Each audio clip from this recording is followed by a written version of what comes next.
मुंबईतल्या मातोश्री निवासस्थानी मनसेचे अध्यक्ष राज ठाकरे यांनी उद्धव ठाकरेंची भेट घेतली। वाढदिवसाच्या निमित्तानं उद्धव ठाकरे यांना पुष्पगुच्छ देऊन त्यांनी शुभेच्छा दिल्या। मुंबईमधल्या अन्न आणि औषध प्रशासन विभागाच्या कार्यालयामध्ये आमदार रोहित पवार यांनी आयुक्त तुकाराम मुंढेंची भेट घेतली आहे। एमपीएससीच्या संदर्भात तुकाराम मुंढेंना त्यांनी पत्र दिलंय। ते तात्काळ आयोग कार्यालयामध्ये पत्र देतील अशी आशा असल्याचं रोहित पवार यांची प्रतिक्रिया। मुख्यमंत्री देवेंद्र फडणवीस शिक्षण मंत्री पदासाठी योग्य व्यक्ती आहेत। खासदार संजय राऊत यांचं वक्तव्य तर कितीही नाही म्हणाले तरी फडणवीसच शिक्षण मंत्री असतील, राऊतांचा दावा। संजय राऊत गुप्तचर यंत्रणेचे अधिकारी, त्यामुळे त्यांना मागच्या गोष्टी कळत असतात। मंत्री गुलाबराव पाटील यांचा संजय राऊतांना टोला। फडणवीसांची भविष्यामध्ये शिक्षण मंत्रीपदी वर्णी लागू शकते, राऊतांचा दावा। मुख्यमंत्री जनतेच्या आशीर्वादानं होतात, मनकवडेपणानं नाही। फडणवीस शिक्षण मंत्री होतील या संजय राऊत यांच्या वक्तव्यावरती नवनाथ बन यांची प्रतिक्रिया। तर राजकारणामध्ये रायंदर बनलेल्या राऊतांनी स्वतःची उंची मोजावी, नवनाथ बन यांची टीका। मुलांवरती लाठीचार्ज, मुलींचा विनयभंग आणि मुलांना उपास करायला लावणं यासाठी आभार मानताय का? पंतप्रधान मोदींनी पोस्ट केलेल्या व्हिडिओवरती खासदार संजय राऊतांची टीका। तर दिल्ली पोलिसांना लाठीचार्ज करण्याचे आदेश कोणी दिले असाही संजय राऊतांचा सवाल। मुंबईमधल्या शिवाजी पार्कमधील आंदोलनाच्या नंतर आता ठाण्यामध्ये विजयी रॅली काढली जाणार आहे। खासदार संजय राऊतांनी या संदर्भातली माहिती दिली आहे। काल शिवाजी पार्कवरती ठाकरे बंधू यांनी केलं होतं विजयी जल्लोष रॅलीचं आयोजन। धाराशिव जिल्हा परिषदेच्या पहिल्याच कार्यक्रमामध्ये भाजप शिवसेनेमध्ये बिनसलंय। मंत्री जयकुमार गोरे उपस्थित असलेल्या आपला जीव धाराशिव विजन 2030 या कार्यक्रमाला तानाजी सावंत यांच्या समर्थकांचा बहिष्कार। या कार्यक्रमामधून खासदार ओमराजे निंबाळकर आणि तानाजी सावंत यांना वगळल्यामुळे वाद। पार्थ पवार यांच्या साखरपुड्याचं मुख्यमंत्री फडणवीस आणि उपमुख्यमंत्री एकनाथ शिंदे यांना निमंत्रण। पुण्यामधील येरवडा परिसरामध्ये असलेल्या पंचतारांकित हॉटेलमध्ये साखरपुड्याचं आयोजन। पार्थ पवार आणि कायनाथ धार यांचा 29 जुलैला साखरपुडा आहे। एलजीबीटीक्यू समुदायामधील लोकही समाजाचा भाग आहेत। एलजीबीटीक्यू समुदायाला समाजामध्ये स्थान मिळालं पाहिजे, सरसंघचालक मोहन भागवत यांचं मोठं विधान। लग्न म्हणजे शिस्त तर लिव्ह इन म्हणजे जबाबदारीपासून पळ काढणं असंही त्यांचं वक्तव्य। गोकुळ दूध संघाची निवडणूक लढवणार नाही, मंत्री हसन मुश्रीफ यांचं जाहीर कार्यक्रमामध्ये स्पष्टीकरण। हसन मुश्रीफ स्वतः गोकुळची निवडणूक लढवणार असल्याची आतापर्यंत चर्चा सुरू होती। नांदणी मठामधल्या माधुरी हत्तीणीसाठी कोल्हापूरमध्ये उद्या लाक्षणिक उपोषण आहे। 13 सप्टेंबरच्या आधी माधुरी हत्तीण नांदणी मठामध्ये आली पाहिजे, अन्यथा पुन्हा एकदा जन आंदोलन करू, राजू शेट्टींचा इशारा। कोल्हापूरमधल्या नांदणी मठामधील माधुरी हत्तीणीला परत आणण्याच्या हालचालींना सध्या चांगलाच वेग आलाय। माधुरीच्या निवासस्थानामधली तयारी ही जवळपास पूर्ण झालेली आहे। माधुरी हत्तीणीच्या निवासस्थानाला नवीन लुक आलेला दिसतोय। रबरी मॅटिंग, एक्झॉस्ट फॅन्स आणि स्प्रिंकलर या सगळ्याची सुविधा देण्यात आली आहे। रत्नागिरीच्या चिपळूणमधल्या लोटे एमआयडीसी प्रदूषणावरती संतप्त ग्रामस्थांचा एल्गार। प्रदूषण करणारे आणि रासायनिक सांडपाणी सोडणाऱ्या 6 कंपन्यांवरती अद्याप कुठलीही ठोस कारवाई करण्यात आली नाही। प्रदूषणामुळे शेतीचं मोठं नुकसान झालंय। सोलापूरमध्ये रिपब्लिकन सेनेचे अध्यक्ष आनंदराज आंबेडकर यांच्या नेतृत्वामध्ये मोर्चा। अनुसूचित जातीच्या आरक्षणामधल्या उपवर्गीकरणाचे प्रयत्न सरकारनं थांबवावेत, आंदोलकांची मागणी। वाशिम शहरामध्ये गोप्रेमी आणि हिंदुत्ववादी संघटनांकडून गो सन्मान जनजागरण रॅलीचं आयोजन करण्यात आलं होतं। गायींचं संरक्षण, संवर्धन आणि तिला राष्ट्रमातेचा दर्जा मिळावा या मागण्यांसाठी रॅली निघाली। सरकारच्या महात्मा ज्योतिबा फुले शेतकरी कर्जमुक्ती योजनेची दुसरी यादी जाहीर।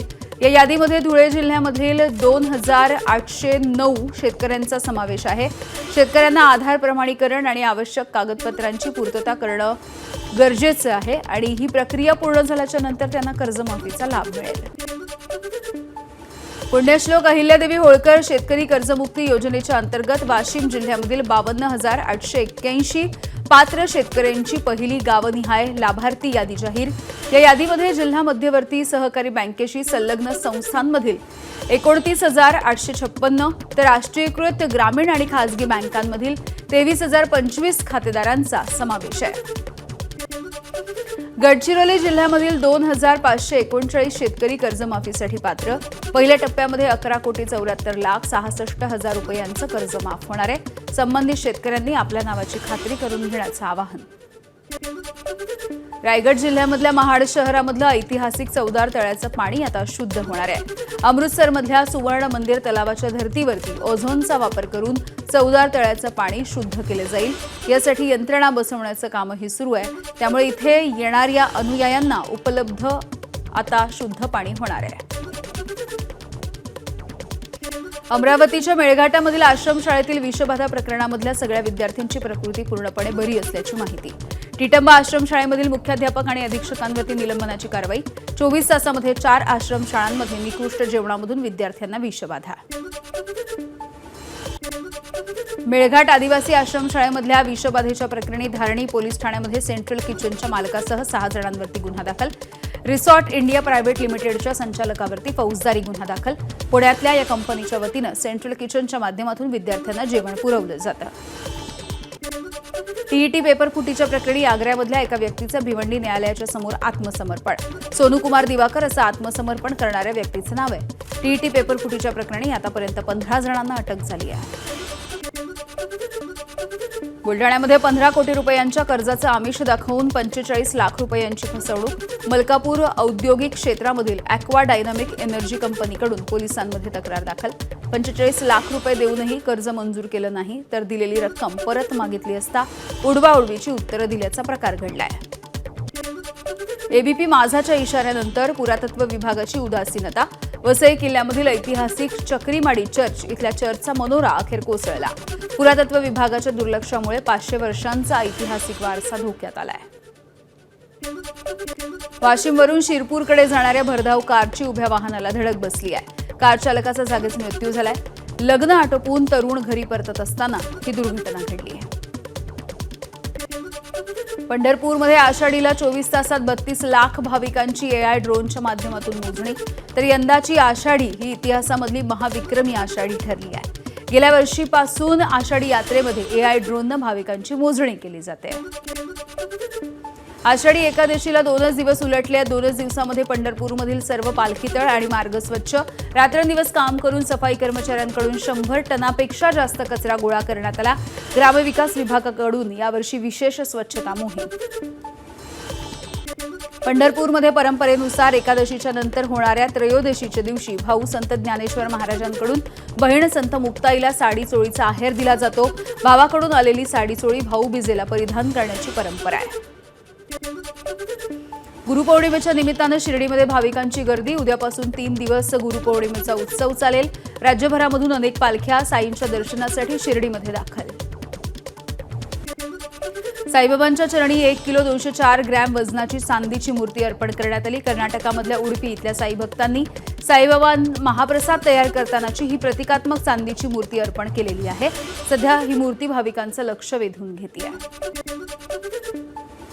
तुळजापुरातल्या तुळजाभवानी मंदिराचं महाद्वार हे भाविकांसाठी 29 जुलैपर्यंत बंद राहील.